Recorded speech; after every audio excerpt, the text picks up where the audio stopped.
Olá pessoal, professor Rogério. Nossa aula de hoje vai ser sobre os aspectos físicos da região sul. Vamos à aula? É importante lembrar que a região sul é uma das 5 regiões propostas pelo IBGE.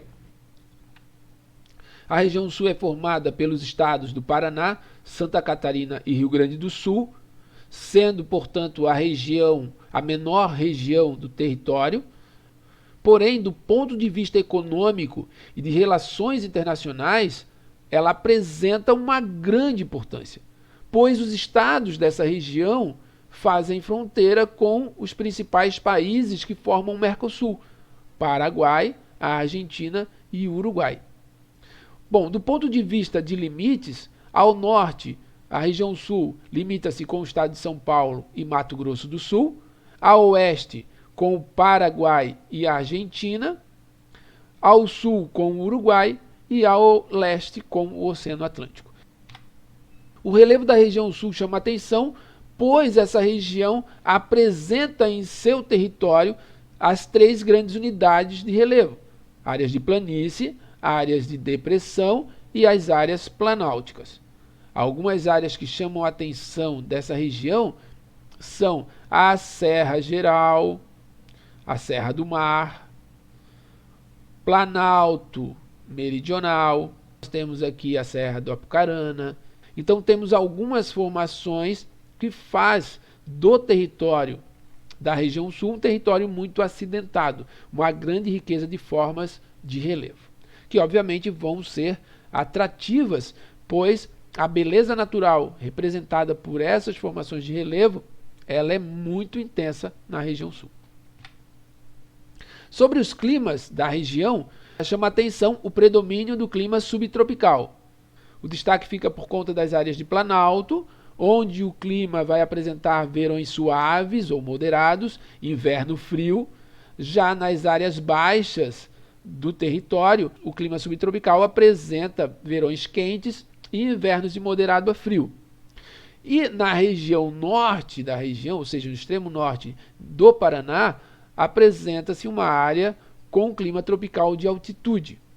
Porém, na região, o predomínio fica por conta, então, do clima subtropical. De maneira geral, apresenta chuvas bem distribuídas durante o ano, com um grande volume na casa de 2.500 a 3.000 milímetros, e as temperaturas elevadas no verão, com o inverno de moderado a frio. É interessante também a gente lembrar que durante o inverno, nas regiões de grande altitude, nas áreas de Planalto, há possível precipitação de neve. Essa neve, uma neve então esporádica, dependendo das condições climáticas, pode ou não ocorrer durante o inverno. A hidrografia da região, ela vai apresentar 3 importantes bacias hidrográficas: Bacia do Paraná, Bacia do Uruguai e a Bacia Sudeste-Sul. Lembrando que a Bacia Sudeste-Sul é uma bacia secundária, a Bacia do Uruguai e do Paraná, juntamente com a Bacia do Paraguai, formam uma bacia principal do Brasil, a Bacia Platina, certo? Mas na região, de forma independente, a Bacia do Paraná, a Bacia do Uruguai e a Bacia Sudeste-Sul são aquelas que vão então drenar e ter uma grande importância na região. Sobre as formações vegetais da região sul, o destaque fica por conta da Mata Atlântica ao litoral, a mata de araucárias nas áreas planálticas e as pradarias no sul do Rio Grande do Sul. Essas são formações de destaque na região, lembrando que essas formações sofrem uma grande influência do clima da região, da variação de relevo, da posição latitudinal da região sul. Então são fatores que vão influenciar diretamente essa diversidade vegetal no território. Vamos analisar algumas características dessas formações. A mata de araucárias, ou floresta de araucárias, ela se desenvolve sobretudo nas regiões do Planalto Meridional brasileiro. Essa formação vegetal, ela conta com o predomínio do pinheiro araucária, ou pinheiro do Paraná, que é então a espécie predominante nessa formação. Porém, a mata de araucárias, ela não é formada somente pelo pinheiro araucária, outras espécies junto à araucária vão formar essa vegetação. Sumaúmas, cedros, imbuias, erva-mates, sapopemas são então espécies que, em conjunto com o pinheiro do Paraná, formam essa grande floresta subtropical. Sobre as características dessa vegetação, é uma formação de grande porte, significa então que nós temos aí árvores altas, a araucária facilmente chega a 30 metros de altura. Nós temos uma formação ombrófila mista, que significa que em algumas áreas da floresta a vegetação ela é muito próxima, muito fechada, o interior fica sombrio e úmido, porém em outras áreas a vegetação ela é mais espaçada, então não há uma característica de ser ombrófila. Por isso ombrófila mista, algumas áreas sim ombrófilas, outras isso não acontece pela distância que há entre a vegetação.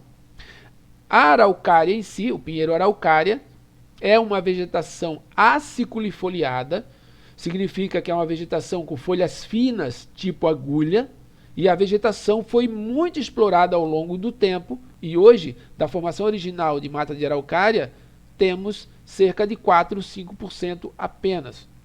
E um fator negativo é que esses 4 ou 5% que sobram da vegetação original não estão todos em reservas. Ou seja, a floresta de araucária, o restante que sobra da floresta de araucária, não está totalmente protegido pelas leis. Em relação à Mata Atlântica, ela vai se apresentar sobretudo nas regiões litorâneas. Há uma expansão dessa Mata Atlântica também para o interior, mas a grande formação de Mata Atlântica está na região litorânea.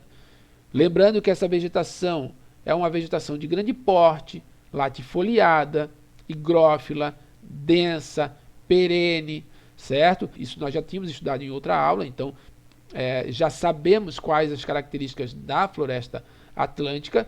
Importante a gente salientar que a região sul é uma das regiões com maior percentual de vegetação nativa dessa floresta, certo? E isso é algo importante dentro do processo de preservar a Mata Atlântica e toda a sua biodiversidade e riqueza, ok? Com relação à vegetação campestre ou às pradarias, nós encontramos essa formação no extremo sul do Rio Grande do Sul.